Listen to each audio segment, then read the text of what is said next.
హిమాలయాలలో 200 ఏళ్లుగా ఇలా కూర్చునే ఉన్నాడు. ఎవరు? ఏంటి ఈయన కథ? కొన్ని విషయాలు చెప్పడానికి అతిశయోక్తిగాను, వినడానికి విడ్డూరంగాను ఉంటాయి. అటువంటి కథే ఇది. 200 ఏళ్ల క్రితం ఓ బౌద్ధ సన్యాసి పద్మాసనంలో కూర్చున్నారు. ఇక అంతే, అతడు అలాగే కూర్చుండిపోయాడు. కదలడు, మెదలడు, ఏమీ తినడు. అయినా ఇంకా బతికి ఉన్నాడని బౌద్ధ సన్యాసులు చెబుతున్నారు. మంగోలియాలోని ఓ గుహలో కూర్చుండిపోయిన ఇతగాణ్ణి ఇటీవలే ఓ వ్యక్తి బయటకు తీసుకొచ్చి ఏదో చేయబోయాడు. ఇక అంతే, ఆ దేశ నేషనల్ సైన్స్ మ్యూజియం వారు హ్యాండ్ ఓవర్ చేసుకున్నారు. అది ఒక బౌద్ధ సన్యాసి మమ్మీ. అలా అని చెప్పి అది చనిపోయాక దాచిపెట్టబడిన మమ్మీ కాదు, బతికి ఉన్న మమ్మీనే. అసలు దాన్ని మమ్మీ అనే దానికంటే బతికి ఉన్న శవమని అనవచ్చేమో. ఏంటి కన్ఫ్యూజన్గా ఉందా?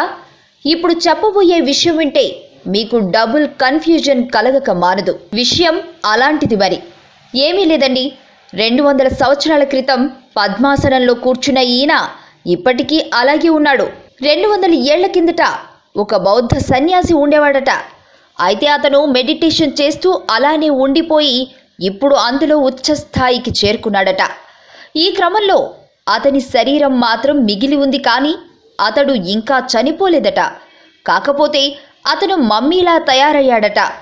చూసేందుకు మమ్మీలా ఉన్నా ఆ సన్యాసి మాత్రం ఇప్పటికీ జీవించే ఉన్నాడట.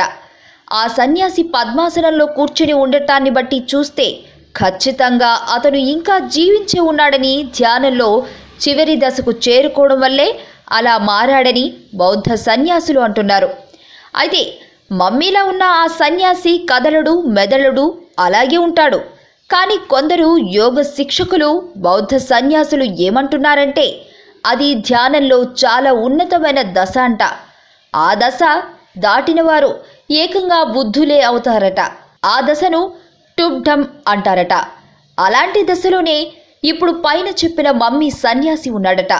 ఈ దశ దాటితే ఇక అతడు బుద్ధునితో సమానమని పలువురు బౌద్ధ సన్యాసులు అంటున్నారు. గత 200 ఏళ్ల కిందట ఆ బౌద్ధ సన్యాసి జన్మించాడట. సన్యాసిగా మారినప్పటి నుండి అలా ధ్యానం చేస్తూ ఉండిపోయి ఇప్పుడు ఈ దశకు చేరుకున్నాడట. అయితే ఆ సన్యాసి ఎప్పుడైతే ధ్యానంలో అత్యంత దశకు చేరుకుని బుద్ధునిలా మారతాడో అప్పుడు చుట్టూ ఉన్న వారిని బాగు చేస్తాడట. ఆశ్చర్యంగా ఉన్నా ఇది నిజమేనంటున్నారు పలువురు బౌద్ధ సన్యాసులు.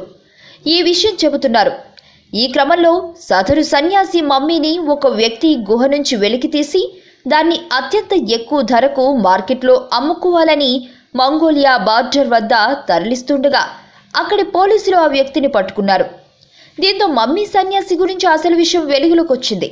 అయితే ఇప్పుడు ఆ సన్యాసి మమ్మీ మంగోలియాలోని ఉలైన్ బటర్ ప్రాంతంలో ఉన్న ఒక కేంద్రంలో భద్రంగా ఉందట.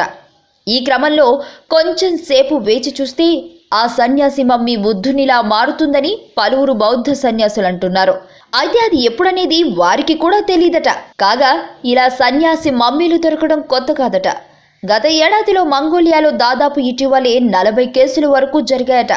కానీ ఇప్పటి వరకు బౌద్ధ సన్యాసులు చెప్పినట్టుగా ఎవ్వరూ బుద్ధుడు కాలేదట. మరి ఇప్పుడైనా అది నిజమవుతుందా లేదా అన్నది వేచి చూడాలి. అంతుచిక్కని రహస్యాలు, మరెన్నో మనకి తెలియని పురాతన కట్టడాలు, వాటి వెనక దాగిన నిజాలు, పూర్వీకుల ఆచారాలు, మరెన్నో మూఢ విశ్వాసాలు, ఇలా కాలగర్భంలో కలిసిపోతున్న రహస్యాల కొరకు సబ్స్క్రైబ్ చేయండి రహస్యవాణి ఛానల్.